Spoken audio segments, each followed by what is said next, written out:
Karibu loso bwana Bedmos.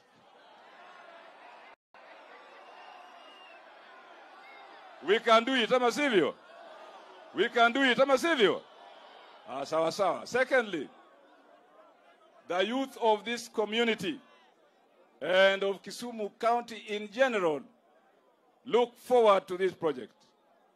Because as the minister said, it is not only breeding fingerlings here, but making sure that these fingerlings are consumed by the fish farmers in the Jando Basin, as well as the fish farmers in the lake, using those catchment areas. And therefore, I'm saying today that the county government of Kisumu, we are at the center of this.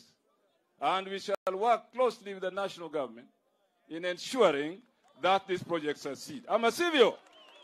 Ama sivyo? Asanteni sana na Mungu wabariki.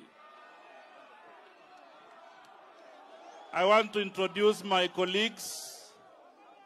Rebecca Miano, the CS Trade is here. CS Owalo, please come and greet kidogo wananchi wa nyumbani. Sawa. Aya, jothuru wa untie.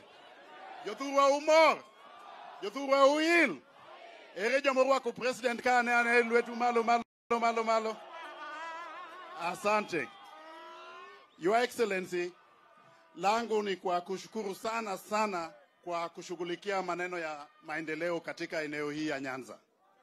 Unakumbuka kwamba wakati uliunda serikali yako katika mkutano yako ya cabinet ya kwanza, ile project ya kwanza ambayo tulipitisha na ukakubali kuweka sahihi ni hii project ya Kabonyo. Kwa hivyo nataka nikushukuru sana. Vile vile tunajua kwamba katika mpango ya maendeleo ya eneo hii uko na mpango kabambe ya kushughulikia viwanda za miwa. Vile vile uko na mpango sawasawa ya kusaidia wavuvi. Vile vile uko na mpango ya kuunda maneno ya sitima na maneno ya maji. Vile vile nataka kushukuru sana mtukufu Rais